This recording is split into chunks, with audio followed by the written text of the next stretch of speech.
Welcome to బీజేటీవీ. ముందుగా headlines చూద్దాం. Site visit కొత్తది కాదు అని కేటీఆర్ పై బల్మూరి ఫైర్. ఆధారాలున్నా డ్రామాలే చేస్తున్నారని విమర్శ. కల్వకుంట్ల డ్రామా భవన్ గా తెలంగాణ భవన్ ఎద్దేవా. టెండర్లపై అసత్య ప్రచారాలు మానాలన్న బల్మూరి.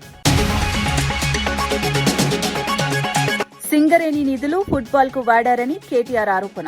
కోల్ మాఫియా పాలనగా మారిందంటూ విమర్శ. కార్మికులకు ఘోర అన్యాయం జరిగిందన్న కేటీఆర్. నిజాలు బయటపడతాయని హెచ్చరిక.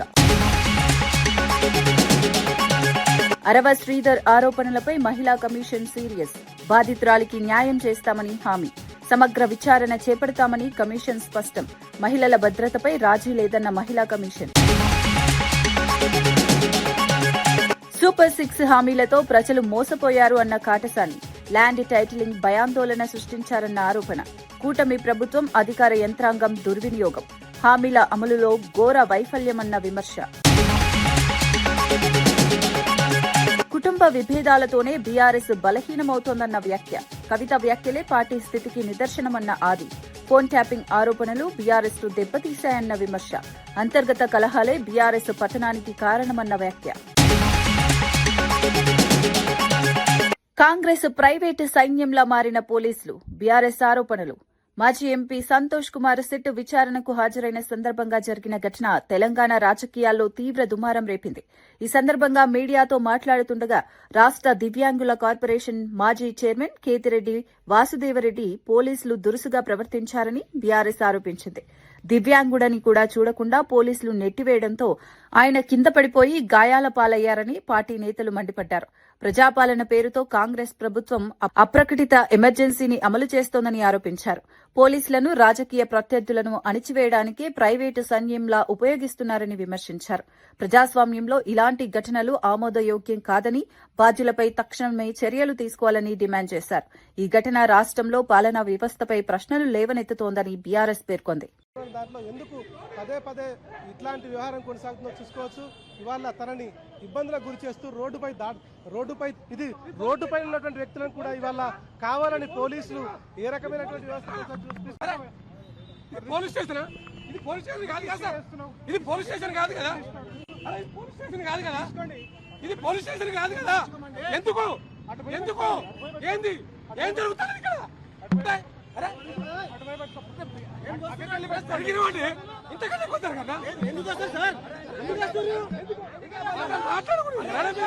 కోల్ ఇండియా టెండర్లలో సైట్ విజిట్ ప్రక్రియ కొత్తది కాదని ఎమ్మెల్సీ బల్మూరి వెంకట్ స్పష్టం చేశారు.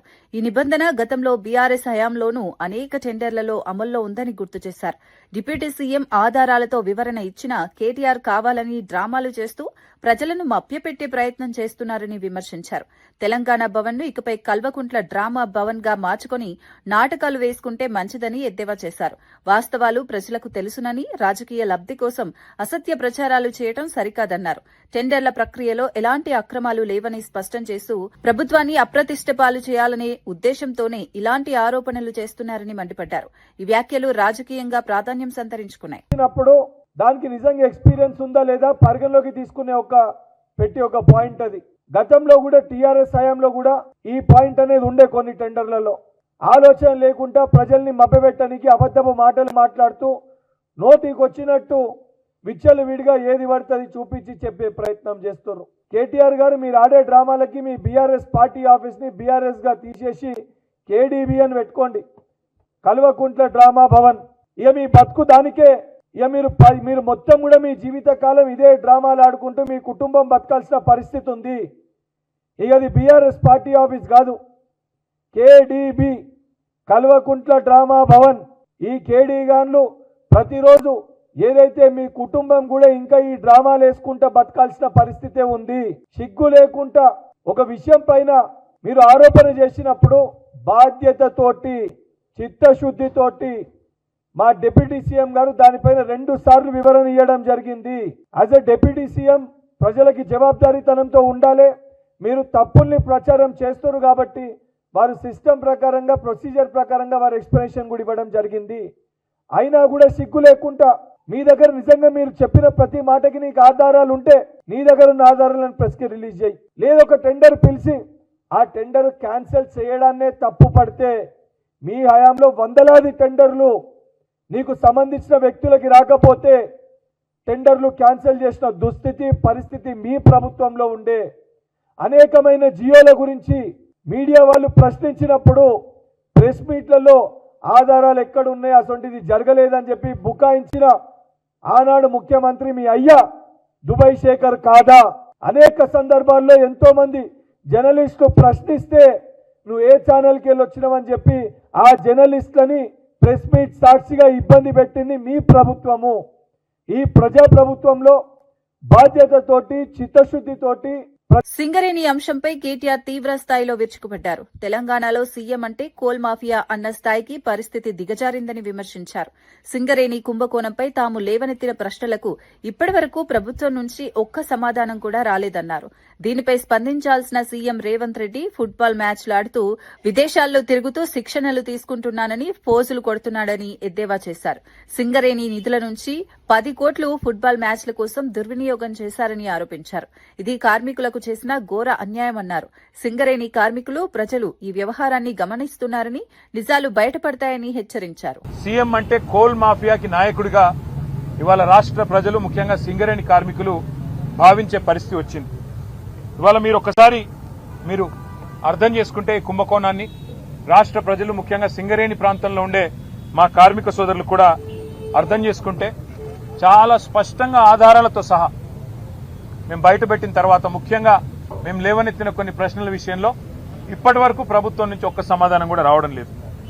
ఇక ఇట్లాంటి ముఖ్యమైన గంభీరమైన సమస్య విషయంలో స్పందించాల్సిన ముఖ్యమంత్రి గారేమో అప్పుడప్పుడు ఫుట్బాల్ ఆడుతున్నాడు సింగరేణితో, లేదా ఇవాళ విదేశాల్లో తిరుగుతూ ఏదో పాఠాలు నేర్చుకుంటున్నా అంటూ పోజులు కొడతా ఉన్నాడు. కానీ నేను వారికి గుర్తు చేస్తా ఉన్నా, ఏ వయసులో ముచ్చట ఆ వయసులో జరగాలి. చదువుకోవాల్సిన టైంలో చదువుకోక ఇప్పుడు చదువుకుంటానంటే ఏం వస్తుందో ఒకసారి వారు కూడా ఆలోచించుకోవాలి. మీరు 10 కోట్ల రూపాయల సింగరేణి నిధులు, సింగరేణి సంస్థకు సంబంధించిన నిధులు దుర్వినియోగం చేసి మీరు ఫుట్బాల్ ఆటకి ఈ రాష్ట్ర ప్రజలతో మీరు ఎలాగో ఫుట్బాల్ ఆడుతున్నారు, కానీ సింగరేణి సంస్థతో కూడా ఫుట్బాల్ ఆడుతూ 10 కోట్ల రూపాయలు దుర్వినియోగం చేసి ఈరోజు ఆ సంస్థకి తీరని అన్యాయం చేసింది ఇవాళ రేవంత్ రెడ్డి గారు. ఒక్క స్కామ్ సంబంధించి ఇన్ని ఆధారాలు బయట పెడితే కూడా ఒక్క స్కామ్ సంబంధించి కూడా ఇప్పటివరకు పాలకుల వైపు నుంచి శ్రీవారి లడ్డూలో జంతు కొవ్వు లేదని సిట్ నివేదిక స్పష్టం చేయడంతో వైసీపీ శ్రేణులు అలిపిరి వద్ద వినూత్న నిరసన చేపట్టారు. మెట్లను కడుగుతూ గోవింద నామస్మరణ చేశారు. లడ్డూ వివాదంలో అసత్య ప్రచారం చేసి భక్తుల మనోభావాలు దెబ్బతీశారని ఆరోపిస్తూ CM Chandrababu, deputy CM Pawan Kalyan క్షమాపణ చెప్పాలని డిమాండ్ చేశారు. శ్రీవారిని రాజకీయాలకు వాడుకున్న వారిని క్షమించాలని దేవుడిని ప్రార్థించారు. ఈ నిరసన భక్తి రాజకీయాల మేళవింపుగా మారిందని వైసీపీ శ్రేణుల వినూత్న ఆందోళన తిరుమల పరిసరాల్లో చర్చనీయాంశంగా మారింది. లడ్డూ అంశంపై కొనసాగుతున్న రాజకీయ వివాదం మరింత ముదిరే సూచనలు కనిపిస్తున్నాయి.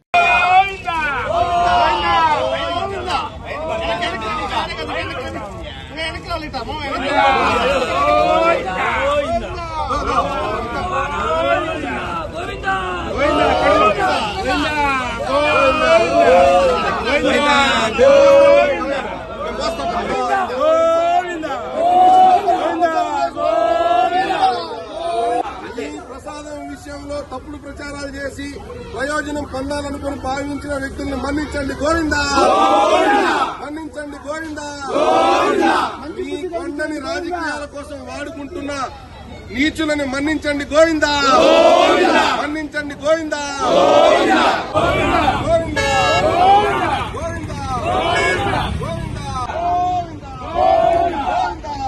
ఎమ్మెల్యే అరవ శ్రీధర్పై వచ్చిన లైంగిక వేధింపుల ఆరోపణలను రాష్ట మహిళా కమిషన్ తీవ్రంగా పరిగణించింది. కమిషన్ చైర్పర్సన్ రాయపాటి శైలజ బాధితురాలితో ఫోన్లో మాట్లాడి పూర్తి వివరాలు తెలుసుకున్నారు. బాధితురాలికి న్యాయం చేస్తామని, సమగ్ర విచారణ చేపట్టి తగిన చర్యలు తీసుకుంటామని భరోసా ఇచ్చారు. ఇటువంటి ఘటనలను ప్రభుత్వం సీరియస్ గా తీసుకుంటుందని కమిషన్ స్పష్టం చేసింది. మహిళల భద్రత విషయంలో ఎలాంటి రాజీ ఉండదని పేర్కొంది. విచారణలో వాస్తవాలు వెలుగులోకి తీసుకొచ్చి బాధ్యులపై చర్యలు తీసుకుంటామని తెలిపింది. నిన్నొచ్చి చెప్తున్నారు, మేము ఎలా తిరగాలి రోడ్ల మీద, మాకు అన్నం ముద్ద దిగట్లేదు, బయటికి రాలేకపోతున్నాము. ఇవే ఎవరు బాధ్యత తీసుకుంటారు వీటన్నిటికీ? ఒక ఛానల్లో ఒక ఎనలిస్టు, ఒక జర్నలిస్ట్ కూర్చున్నారంటే సొంత అభిప్రాయం. అతను ఇది ఫస్ట్ టైం కాదు, అంత ముందు కూడా మాట్లాడారు. అతను అలాంటి వాడు, అలా మాట్లాడతాను తెలిసినప్పుడు ఆ ఛానల్ బ్యాన్ చేయాలి అతను తీసుకోవటం. అంతేగాని ప్రజల్లో ఇంత ఆవేశం వచ్చింది, అందరూ కంప్లైంట్ చేస్తున్నారు, పోలీస్ స్టేషన్కి వెళ్ళి భయంతో అతని పర్సనల్ విషయాలు, అతని ఆలోచనలు మాకు సంబంధం లేదని సరిపోదు. ఆ రోజు కూడా గత 5 ఏళ్లలో కూడా కొన్ని మీడియా ఛానల్స్ ఏదైనా కింద జర్నలిస్ట్ అన్న మాటలకి మేనేజ్మెంట్ వరకు కేసులు వెళ్ళి పెట్టారు కదా. మరి ఇప్పుడు మేనేజ్మెంట్ ఎలా తప్పించుకుంటుంది? కనీసం మేనేజ్మెంట్ రెస్పాన్సిబుల్గా కూడా బయటకు వచ్చి క్షమాపణ చెప్పలేదు. ఇప్పటికి కూడా ఆ యాంకర్ కూడా క్షమాపణ చెప్పలేదు. అడిగితే చెప్తాలి అన్నట్టు మాట్లాడాడు. ఐ థింక్ మీరు అందరు కూడా చూసే ఉంటారు ఆ వీడియో. ఎక్కడైనా క్షమాపణ కనపడిందా? ఇంకా మేము చేసింది కరెక్టే, దీన్ని మిగతా ఛానల్స్ తప్పుగా ప్రచారం చేస్తున్నారని చెప్తున్నారు. సో బేసిక్లీ ఇదేంటంటే పోలీస్ యాక్షన్ జరుగుతుందండి. ఇది కంప్లీట్ అయ్యే వరకు చూడటం యాజ్ మహిళా కమిషన్గా మా బాధ్యత మేము తీసుకుంటాం. తర్వాత ఇది మళ్ళీ జరగకుండా ఏ ఛానల్లో రిపీట్ అవ్వకుండా చూడటం మనందరి మీద బాధ్యత ఉంది. ముఖ్యంగా ప్రెస్ కౌన్సిల్ ఆఫ్ ఇండియాకి కూడా మేము లెటర్ రాస్తాం. ఎందుకంటే ఇలాంటి ఛానల్స్ లైసెన్స్ కనుక క్యాన్సిల్ చేయకపోతే ఇంకో ఛానల్స్ ఇదే మాట అంటాయి, రేపు మమ్మల్ని ఎవరు చేయలేరు అనే ధీమా వస్తుంది. అలాగే ministry of information and broadcasting వీళ్ళందరికి కూడా లెటర్ రాసి మా సైడ్ నుంచి మేము డెఫినెట్ ఇది చేయాలి. ఎందుకంటే ఇది కేవలం ఒక స్టేట్కి సంబంధించిన ఇష్యూ కాదు, ఇలాంటి ఇంకో స్టేట్లో జరగచ్చు. ఈజీగా మహిళల్ని టార్గెట్ చేస్తున్నారు ప్రతి విషయంలో. సో తప్పకుండా వీటి మీద యాక్షన్ తీసుకోండి అని మేము ఆ 2 కౌన్సిల్స్ కూడా రాస్తాము. కర్నూలులో మాజీ ఎమ్మెల్యే కాటసాని రాంభూపాల్ రెడ్డి టీడీపీ ప్రభుత్వంపై తీవ్ర విమర్శలు చేశారు. చంద్రబాబు నాయుడు ఎన్నికల సమయంలో ఇచ్చిన సూపర్ 6 హామీలు ప్రజలను మభ్యపెట్టడానికే తప్ప అమలుకు రావడం లేదని ఆరోపించారు. ముఖ్యంగా ల్యాండ్ టైటిలింగ్ యాక్ట్ విషయంలో అసత్య ప్రచారం చేసి ప్రజల్లో భయాందోళనలు సృష్టించారని మండిపడ్డారు. గత వైసీపీ ప్రభుత్వంలో అమలైన వాలంటీర్ వ్యవస్థ, ఐపాక్ మోడల్ వల్లే పార్టీకి నష్టం వాటిల్లిందని అభిప్రాయపడ్డారు. ప్రస్తుతం కూటమి ప్రభుత్వం అధికార యంత్రాంగాన్ని రాజకీయ ప్రయోజనాలకు ఉపయోగిస్తోందని విమర్శించారు. పోలీసు వ్యవస్థ పక్షపాతంగా వ్యవహరిస్తే పార్టీ కార్యకర్తల పక్షాన పోరాటం తప్పదని హెచ్చరించారు. ప్రజలకు ఇచ్చిన హామీల అమల్లో ప్రభుత్వ వైఫల్యం స్పష్టంగా కనిపిస్తోందని కాటసాని పేర్కొన్నారు. ఈ వ్యాఖ్యలు జిల్లాలో రాజకీయ చర్చలకు దారితీస్తున్నాయి.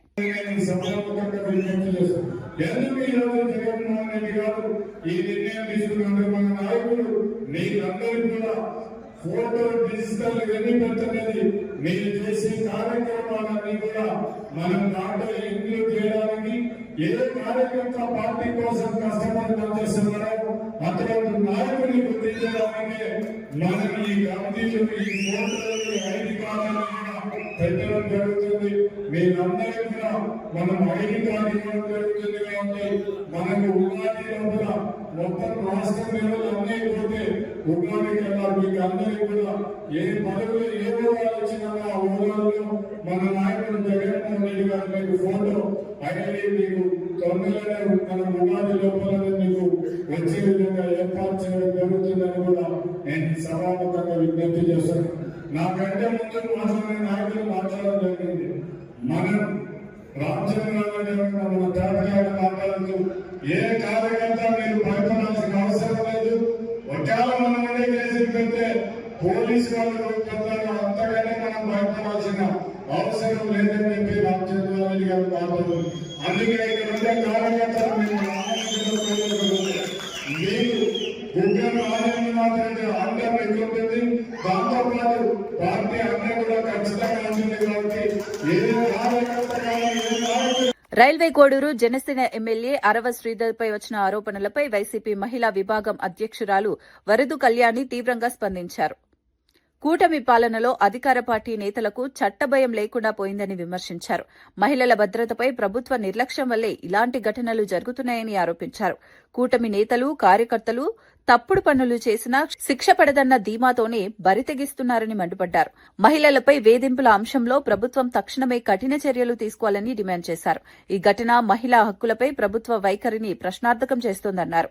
అధికారంలో ఉన్నవారికి చట్ట సమానంగా వర్తించకపోతే ప్రజాస్వామ్యంపై నమ్మకం దెబ్బతింటుందని హెచ్చరించారు. ఈ వ్యాఖ్యలు రాజకీయంగా తీవ్ర ప్రతిధ్వనిని రేపుతున్నాయి.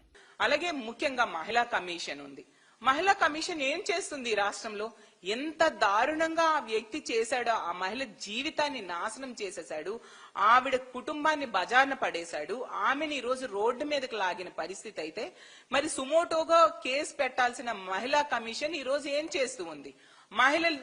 ఈ మహిళలకి ఇలా అన్యాయం జరుగుతూ ఉంటే మంత్రులేమో రికార్డింగ్ డాన్సులు, కొందరు చెత్త ప్రోగ్రామ్స్ కి అటెండ్ అవ్వడం, ఇది వీళ్ళు చేస్తూ ఉండే పరిస్థితి. ఇందుక మీకు పదవులు ఇచ్చారు అని నేను అడుగుతూ ఉన్నాను. అలాగే కేంద్ర హోంశాఖ నివేదికలో మన రాష్ట్రం పోలీస్ శాఖ పనితీరు, చట్టాలు అమలు తాలూకా నివేదికలో 36వ స్థానానికి దిగజారిపోయింది. అయినా వీళ్ళకి సిగ్గు రావట్లేదు. అలాగే హోంమంత్రి గారు, కేంద్ర హోంమంత్రి అయిన అమిత్ షా గారు చంద్రబాబు నాయుడు గారికి లేఖ రాశారు. మీరు emergency call centre number call చేస్తే 26 నిమిషాల వరకు కూడా స్పందించట్లేదు, అత్యంత దారుణంగా ఉంది. దేశం యావరేజ్ అయి తీసుకుంటే 18 నిమిషాలు ఉంటే మీరు ఎంత దారుణంగా మీ రాష్ట్రంలో స్పందిస్తున్నారు, పోలీసులు పని చేయట్లేదని చేవాట్లు పెట్టడం జరిగింది. అయినా బుద్ధి రావట్లేదు. ఎప్పటికైనా దయుంచి ఈ ప్రభుత్వ పెద్దలు సిగ్గు తెచ్చుకొని మహిళలకి రక్షణ కల్పించడం మీద శ్రద్ధ వహించాల్సిందిగా కోరుతున్నాను. బాధ్యతాయుతమైన హోం మినిస్టర్ పదవిలో ఉంటూ మాజీ ముఖ్యమంత్రి వైఎస్ జగన్ పై సోషల్ మీడియాలో పోస్టులు చేయడం సరికాదని వైసీపీ స్టేట్ మీడియా ప్యానలిస్ట్ బండి పుణ్యశీల ప్రశ్నించారు. ప్రజల భద్రత, శాంతి భద్రతల పరిరక్షణే హోం మినిస్టర్ ప్రధాన బాధ్యత అని గుర్తు చేశారు.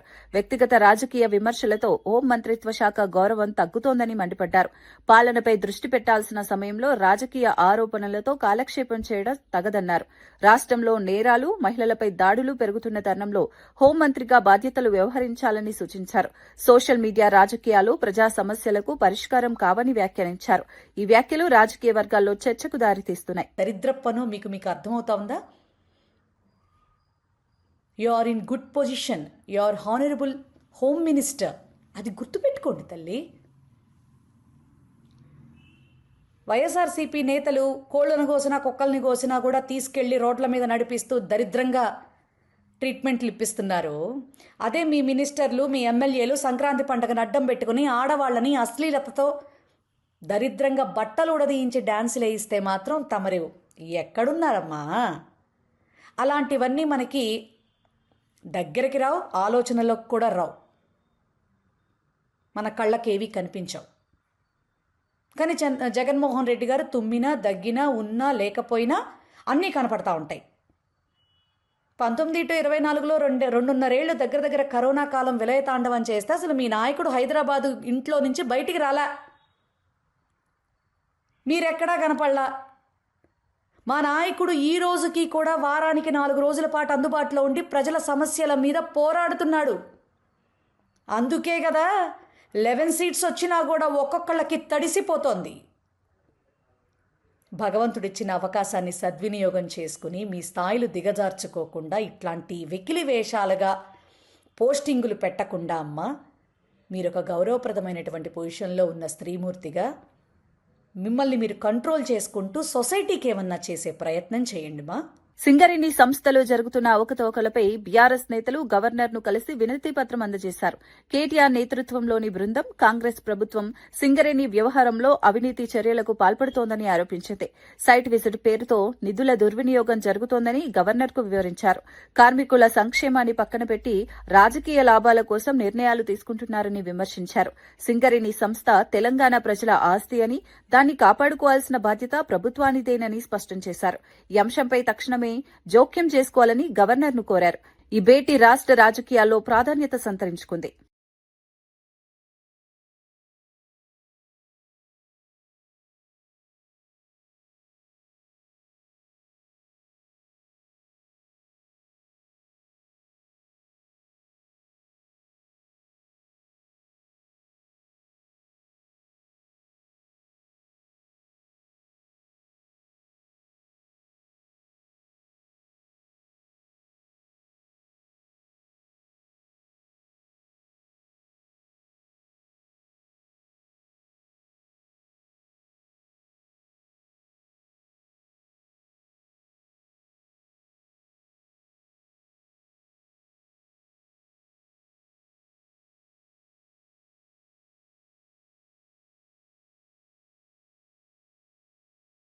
పెద్దపల్లి జిల్లా గోదావరికనిలో సింగరేణి తెలంగాణ బొగ్గుగని కార్మిక సంఘం 24వ ఆవిర్భావ దినోత్సవాన్ని ఘనంగా నిర్వహించారు.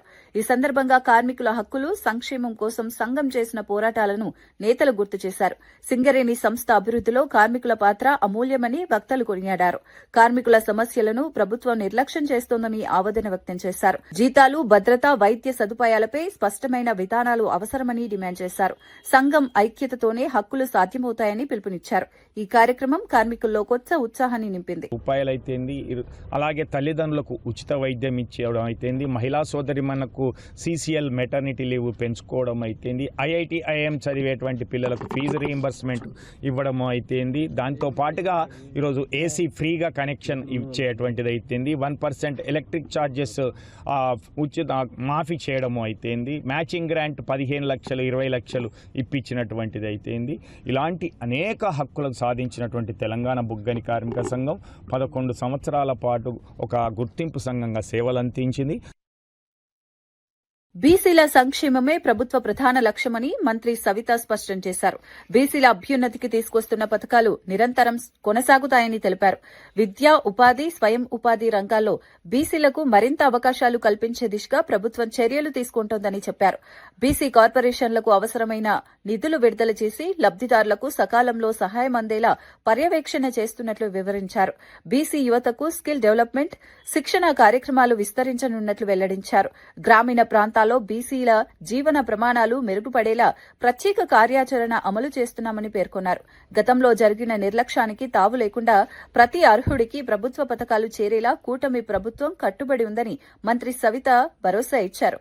బీసీల సమక్షంలో రాజీ లేదని స్పష్టం చేశారు. మరి ఇది వాళ్ళ సూచనలు సలహాలు తీసుకుని దాన్ని ముందుకు తీసుకెళ్దామన్న ఉద్దేశంతోనే మరి ఈ రోజు బీసీల రక్షణ చట్టం గురించి మాట్లాడడం, ఆదరణ 3 గురించి, వాళ్ళ కుల వృత్తుల గురించి, ఎవరైతే కుల వృత్తులు కాకుండా ఇతర వర్కులు చేసుకునే వారికి అభివృద్ధి కోసం, బీసీల అభివృద్ధి కోసం ఏ విధంగా వాళ్ళ సూచనలు సలహాలు కూడా తీసుకుందామన్న విషయం కూడా తెలియజేస్తూ 34% లోకల్ బాడీ రిజర్వేషన్ మీద కూడా రూపకల్పన చేస్తున్నాం. దానికోసం కులగణాలు జరగాలి. అంతేకాకుండా డెడికేషన్ కమిషన్ కూడా వేయాలన్న ఆలోచనలో ముఖ్యమంత్రి దగ్గరలో వేయబోతున్నారన్న విషయం కూడా తెలియజేస్తున్నాం. రిటైర్డ్ ఉద్యోగుల బకాయిలు విడుదల చేయడంలో ప్రభుత్వం నిర్లక్ష్యం వహిస్తోందని తెలంగాణ బీజేపీ శాసనసభాపక్ష నేత మహేష్ రెడ్డి తీవ్ర విమర్శలు చేశారు. వేల కోట్ల రూపాయలు కాంట్రాక్టర్లకు చెల్లించేందుకు నిధులు ఉంటే జీవితాంతం సేవ చేసిన ఉద్యోగులకు రిటైర్మెంట్ బెనిఫిట్స్ ఇవ్వడానికి ప్రభుత్వం ఎందుకు వెనకడుగు వేస్తోందని ప్రశ్నించారు. డీఏ బకాయిలు, పెన్షన్, మెడికల్ రీయింబర్స్మెంట్ ఆలస్యం వల్ల పలువురు ఉద్యోగులు తీవ్ర మనోవేదనకు గురై మరణించారని ఆరోపించారు. ఇది ప్రభుత్వ నిర్లక్ష్యానికి నిదర్శనమని మండిపడ్డారు. పెండింగ్ లో ఉన్న 5 డీఏలు వెంటనే విడుదల చేయాలని డిమాండ్ చేశారు. ఉద్యోగుల సమస్యలపై స్పందించకపోతే బీజేపీ ఉద్యమాన్ని మరింత ఉధృతం చేస్తుందని హెచ్చరించారు. ఉద్యోగుల హక్కుల కోసం పోరాటం ఆగదని స్పష్టం చేశారు. దాన్ని ఊసేలేదు. రాష్ట్ర ప్రభుత్వం అధికారులు చేపట్టక ముందు కాంగ్రెస్ పార్టీ ఇచ్చినటువంటి హామీలు ఈ రోజు నెరవేర్చకపోగా రిటైర్డ్ ఉద్యోగస్తులను ఇబ్బంది పెడుతున్నటువంటి రాష్ట్ర ప్రభుత్వం, వేల కోట్ల రూపాయలు కాంట్రాక్టర్లకు బిల్లులు ఇచ్చేటువంటి ఈ రాష్ట్ర ప్రభుత్వం, రివర్స్ ఎస్టిమేషన్ల పేరు మీద వేల కోట్ల రూపాయలు చెల్లిస్తున్నటువంటి ఈ ప్రభుత్వం ఎందుకోసం అని చెప్పి ఉద్యోగస్తుల్ని, రిటైర్డ్ ఉద్యోగస్తుల్ని ఈ రకంగా గోసపెడతా ఉన్నదో ప్రభుత్వం సమాధానం చెప్పాలని చెప్పి నేను కోరుతా ఉన్నాను. రిటైర్మెంట్ బెనిఫిట్ జాప్యం, వైద్య సదుపాయ సమస్యలు, అనేకమైనటువంటి సమస్యలు. ఈరోజు హెల్త్ కార్డులు ఇష్యూ చేయలేదు. చాలా ఆసుపత్రుల్లో ఈరోజు మందులు లేవు. మరి చాలా మంది ఈరోజు బాధితులైనటువంటి రిటైర్డ్ ఎంప్లాయీస్ ఈరోజు ఇబ్బంది పడుతూ ఉన్నారు. వారికి రావాల్సిన రీఎంబర్స్మెంట్ కూడా సకాలంలో రాక ఈరోజు ఉద్యోగస్తులు ఇబ్బంది పడుతున్నటువంటి అంశాలను ఖచ్చితంగా భారతీయ జనతా పార్టీ ఈ మీడియా ద్వారా అడుగుతా ఉన్నాం. ఎప్పటి లోపల మరి ఈ రిటైర్డ్ ఎంప్లాయీస్ సమస్యను పరిష్కారం చేస్తారు, లేని పక్షంలో వారి తరఫున Bharatiya Janata party. ఉండవల్లిలోని CM camp కార్యాలయంలో ముఖ్యమంత్రి చంద్రబాబు నాయుడు కీలక సమీక్షా సమావేశం నిర్వహించారు. పూర్వోదయ, సాక్షి, రాష్ట్ర ప్రభుత్వ నిధుల సమన్వయంతో పెండింగ్ ప్రాజెక్టులను వేగంగా పూర్తి చేయడంపై చర్చించారు. వివిధ శాఖల మంత్రులు, ఉన్నతాధికారులు సమావేశంలో పాల్గొన్నారు. నిధుల వినియోగంలో పారదర్శకత ఉండాలని, పనుల పురోగతిపై నిరంతర పర్యవేక్షణ చేయాలని సీఎం ఆదేశించారు. రాష్ట్ర అభివృద్దికి కీలకమైన ప్రాజెక్టు మరింత ఆలస్యం కాకుండా నిర్ణీత గడువుల్లో పూర్తి చేయాలని స్పష్టం చేశారు. కేంద్ర, రాష్ట్ర నిధుల సమన్వయంతో మౌలిక వసతుల అభివృద్దిని వేగవంతం చేయాలని సూచించారు. ప్రజలకు ఉపయోగపడే పనులే ప్రాధాన్యంగా ఉండాలన్నారు. సమీక్ష అనంతరం శాఖల వారీగా కార్యాచరణ రూపొందించనున్నట్లు అధికారులు తెలిపారు.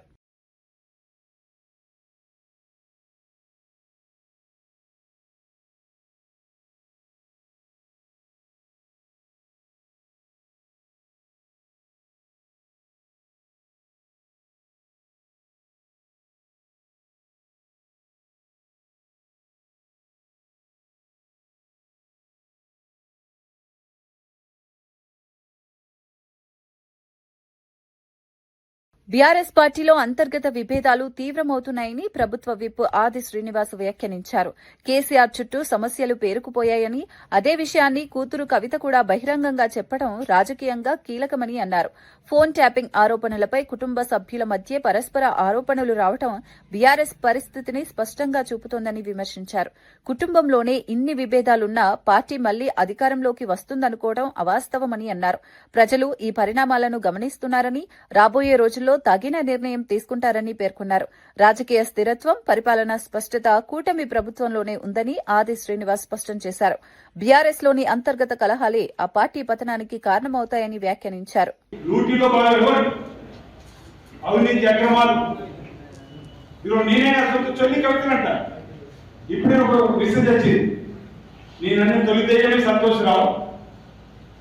ఆయన సీట్ ద్వారా టెలిఫోన్ ట్యాగ్ లో మీరు మాట్లాడడానికి విచారణ పిలిపించింది, చర్యలు రిటర్న్ తీసుకోవాలి. నేను మా నాన్నగారు మై డియర్ డాడీ ఒక లేఖ రాసింది, కవిత గారికి అంతా చూశాను. మై డియర్ డాడీ ఒక లేఖ రాస్తూ మా డాడీ చుట్టూ దయ్యాన్ని అని కాదు, కానీ ఇప్పుడే ఉంటుంది. ఈరోజు ఆ మొదటి దయ్యం సంతోషరావు అంటారు. ఆ మొదటి దయ్యం సంతోషరావు అంటారు. ఈరోజు రెండోది హరీష్ రావు చెప్పి నిన్ననే చెప్పగలిగింది. తర్వాత కేటీఆర్ కూడా అనేక ప్రశ్నలు చెల్లి, అరే నా భర్త టెలిఫోన్ ట్యాపింగ్ చేపిస్తావాడు, ఆయన తమ్ముడు లేకుండా సొంత బావ టెలిఫోన్ ట్యాపింగ్ చేస్తావాడు అని చెప్పని కూడా కవితనండి. మేము ఆ రోజు అందరూ మా రీసెర్చ్ అంటే రాజకీయ కక్ష సాధింపుతో అనుకుంటూ అన్నారు. కానీ ఈరోజు కవిత అంటుంది కదా, నేను అనుకుంటే ఇంకో 2-3 రోజులైతే పోతే 2-3 నెలలైతే హరీష్ రావు కూడా అంటున్నాడు నా టెలిఫోన్ ట్యాపింగ్ అని. ఎందుకంటే వ్యవస్థ అలాంటిది. కుటుంబంలోనే ఇప్పుడు వాళ్ళ మీద ఒకరికి ఒకరు ఆరోపణ చేసుకుంటే పరిస్థితులు రేపు ఆ పార్టీ ఉంటుందో లేదో సందర్భం, ఆ పార్టీ వస్తుందో లేని సందర్భం. వార్తలు ముగించే ముందు ముఖ్యాంశాలు మరోసారి. సైట్ విజిట్ కొత్తది కాదు అని కేటీఆర్ పై బల్మూరి ఫైర్. ఆధారాలున్నా డ్రామాలే చేస్తున్నారని విమర్శ. కల్వకుంట్ల డ్రామా భవన్ గా తెలంగాణ భవన్ ఎద్దేవా. టెండర్లపై అసత్య ప్రచారాలు మానాలన్న బల్మూరి. సింగరేణి నిధులు ఫుట్బాల్ కు వాడారని కేటీఆర్ ఆరోపణ. కోల్ మాఫియా పాలనగా మారిందంటూ విమర్శ. కార్మికులకు ఘోర అన్యాయం జరిగిందన్న కేటీఆర్. నిజాలు బయటపడతాయని హెచ్చరిక. అరవ శ్రీధర్ ఆరోపణలపై మహిళా కమిషన్ సీరియస్. బాధితురాలికి న్యాయం చేస్తామని హామీ. సమగ్ర విచారణ చేపడతామని కమిషన్ స్పష్టం. మహిళల భద్రతపై రాజీ లేదన్న మహిళా కమిషన్. సూపర్ 6 హామీలతో ప్రజలు మోసపోయారు అన్న కాటసాని. ల్యాండ్ టైటిలింగ్ భయాందోళన సృష్టించారన్న ఆరోపణ. కూటమి ప్రభుత్వం అధికార యంత్రాంగం దుర్వినియోగం. హామీల అమలులో ఘోర వైఫల్యమన్న విమర్శ. కుటుంబ విభేదాలతోనే బీఆర్ఎస్ బలహీనమవుతోందన్న వ్యాఖ్య. కవిత వ్యాఖ్యలే పార్టీ స్థితికి నిదర్శనమన్న ఆది. ఫోన్ ట్యాపింగ్ ఆరోపణలు బీఆర్ఎస్ ను దెబ్బతీశాయన్న విమర్శ. అంతర్గత కలహాలే బీఆర్ఎస్ పతనానికి కారణమన్న వ్యాఖ్య. ఇవి ఈనాటి వార్తా విశేషాలు. మరో బులెటిన్లో మళ్లీ కలుద్దాం. నమస్కారం.